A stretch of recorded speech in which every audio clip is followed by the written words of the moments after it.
만나서 반갑습니다. 여러분, 저는 맥스 수리논술TV의 전성식 원장입니다. 지난 시간에 이어서 오늘도 2025학년도 논술전형 대학별 집중 분석편으로 수험생들이 가장 가고 싶어하는 대학 중에 하나인 바로 연세대학교입니다. 자, 올해 연세대학교는 논술전형에서 어떻게 뽑는지를 컬러풀한 도표를 통해서 명쾌하게 설명해 드리겠습니다. 다음 화면 보시죠. 자, 2025학년도 연세대학교 논술전형을 분석해 보겠습니다. 먼저 모집인원입니다. 355명을 선발합니다. 작년도하고 모집인원은 동일합니다. 자, 경쟁률을 보겠습니다. 2024학년도에는 42.17대 1이었고 2023학년도에는 38.97대 1로 논술 경쟁률이 상승했습니다. 자, 참고로 작년도 가장 경쟁률이 높은 대학은 약학대학으로 105.6대 1이었고 물론 자연계열을 말하는 겁니다. 자, 논술 전형 일정을 살펴보겠습니다. 원서 접수 기간은 2024년 9월 10일 화요일부터 12일 목요일 5시까지이고, 자, 논술 고사일은 2024년 12월 10일 토요일에 실시합니다. 작년에는 9월 23일 날 시험을 봤는데 올해는 조금 늦춰졌습니다. 그 다음에 합격자 발표입니다. 2024년 12월 13일 금요일 6시에 예정이 돼 있습니다. 자, 그 다음으로 변경사항은 올해부터 연세대학교가 과학논술을 폐지했습니다. 수리논술만 시험을 봅니다. 그래서 올해는 작년보다는 경쟁률이 상승할 것으로 예상을 해봅니다. 자, 전형 방법입니다. 논술고사 100%로 선발을 하고 학생부 성적은 반영되지 않습니다. 다음 화면 보시죠.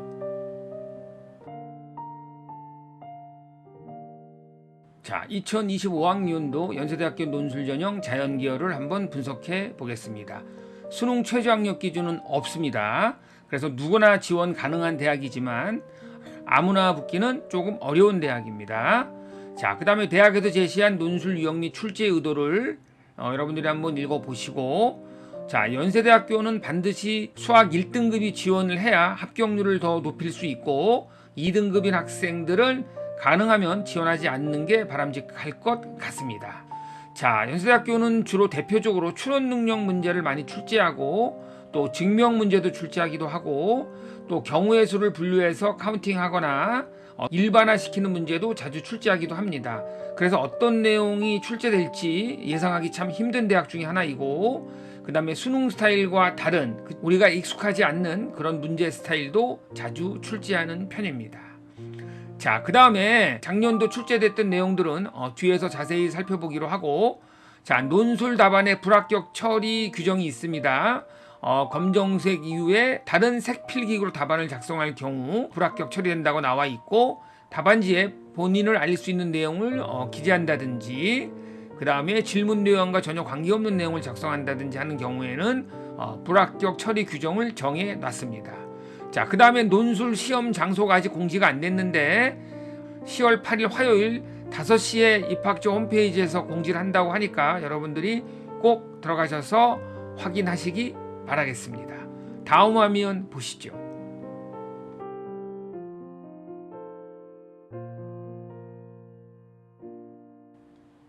자, 다음으로 살펴볼 내용은 2025학년도 연세대학교 논술전형 자연계열, 자, 시험 시간, 문항수, 출제 과목, 그 다음에 출제되었던 핵심 개념 위주로 한번 살펴보도록 하겠습니다.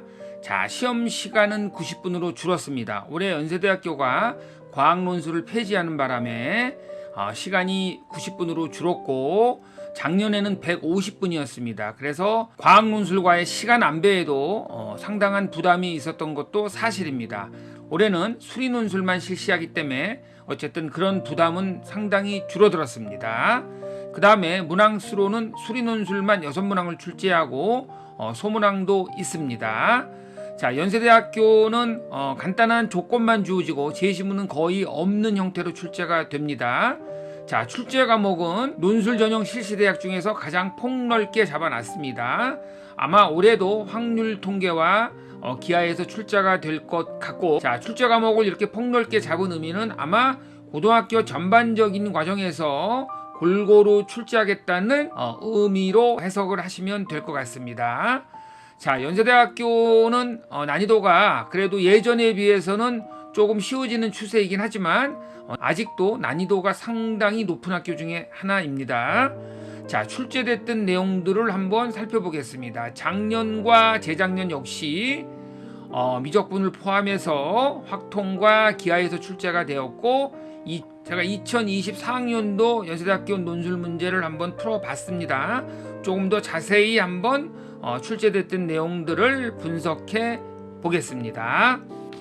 자, 첫 번째 문제는 두 문항으로 구성되어 있는데, 첫 번째 문항은 중복조합을 이용해서 구하는 그리 어렵지 않은 문제가 출제가 됐고, 그 다음에 두 번째 문제는 멈출 때까지의 거래식을 구해서 미분을 이용해서 구하는 문제였습니다. 그리고 XY 좌표가 정수가 됨을 이해하고 풀어야 될 것 같습니다. 자, 두 번째 문항도 역시 소문항 두 개로 구성되어 있는데, 첫 번째 문항은 다른 대학에 비슷한 문제가 출제되었던 내용으로 팩토리얼과 로그의 성질을 이용해서 급수와 정적분의 관계를 이해했는지를 물어보는 문제가 출제가 되었습니다. 자, 두 번째 문항은 수열의 극한의 대소관계를 이용해서 극한값을 구하는 문제가 출제가 되었는데, 아마 답은 무한대로 발산이었습니다. 그 다음에 세 번째 문제입니다. 소문항 두 개로 구성되어 있고, 첫 번째 문항은 확률 변수 x의 평균을 구하고 일정함을 보이는 문제였는데, 평균이 0으로 일정했습니다. 그리 어렵지 않은 문제였습니다. 두 번째 문항은 분산이 최대가 되는 조건을 찾고 거기에 맞는 수열의 합을 이용해서 분산을 구하는 문제가 역시 출제가 됐습니다. 자, 네 번째 문제입니다. 그래도 네 문제 중에서는 가장 난이도가 높았던 문제였습니다. 역시 두 문항이 출제가 되었고, 첫 번째 문항은 성분을 이용해서 조건에 만족하지 않음을 보여도 되는데, 새로운 방향 벡터의 수직인 벡터를 이용해서 PA 벡터와 내적이 0임을 이용하는데, 둘 다 내적이 0보다 크므로 조건을 만족하는 A는 존재하지 않음을 설명하는 문제였습니다. 자, 문항 2는 나머지 두 반직선 L3와 L4를 포함하여 제시문 가와 제시문 나를 통해서 계속 생성되는 무수히 많은 반직선들이 모두 점 A를 지나지 않음을 보이는 문제로 일반화하여 증명을 이끌어내는 문제로 난이도가 어느 정도 있었던 문제였습니다. 표에서 보듯이 역시 작년도 기출은 확통기하가 미적분보다 더 많은 부분을 차지하고 있었습니다.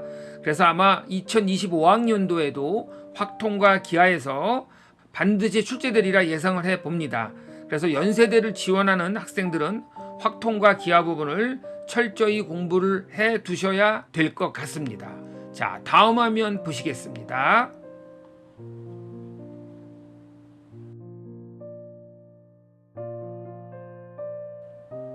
자, 이번에는 2025학년도 연세대학교 논술전형 자연계열 학과별 모집 인원과 시험일을 한번 살펴보겠습니다. 자, 치과대학에 속해 있는 치의학과 10명, 그 다음에 약학과 5명, 인공지능융합대학에 속해 있는 첨단 컴퓨팅학부 22명, 지능형 반도체 전공 5명, IT융합공학과 5명, 그 다음에 생명시스템대학에 속해 있는 생화학과 4명, 생명공학과 11명, 시스템생물학과 5명을 선발합니다. 그 다음에 이과대학에 속해 있는 수학과 7명, 물리학과 7명, 화학과 7명, 지구시스템과학과 6명, 천문우주학과 6명, 대기과학과 6명을 선발합니다. 그 다음에 공과대학에 속해 있는 도시공학과 7명, 건축공학과 15명, 산업공학과 8명, 기계공학부 23명, 신소재공학부 19명, 화공생명공학부 17명, 전기전자공학부 35명, 사회환경시스템공학부 15명, 시스템반도체공학과 12명, 디스플레이융합공학과 4명을 선발합니다. 자, 시험일은 10월 12일 토요일 2시부터 3시 30분까지 실시합니다. 자, 연세대학교 논술시험은 지금 촬영하는 날짜로부터 약 3개월 정도 남았습니다. 자, 수능 전에 논술 시험이 있어서 수험생들한테는 다소 부담스러운 면이 있고 미리 확통이랑 기하까지 철저하게 준비하지 않는다면 합격하기 그리 쉽지 않은 대학입니다. 그래서 여러분들이 지금이라도 수학에 자신 있는 학생들은 그래도 충분히 도전해 볼 만한 대학이기 때문에 연세대학교 논술 일정에 맞춰서 준비한다면 1등급 이상의 학생들은 충분히 합격 가능하다고 봅니다. 자, 절실함을 가지시고 논술 준비를 열심히 하는 학생들한테 좋은 결과가 있기를 바라며 저는 다음 영상에서도 알찬 정보를 가지고 다시 찾아오겠습니다. 저는 맥스 수리논술TV의 전성식 원장이었습니다. 감사합니다.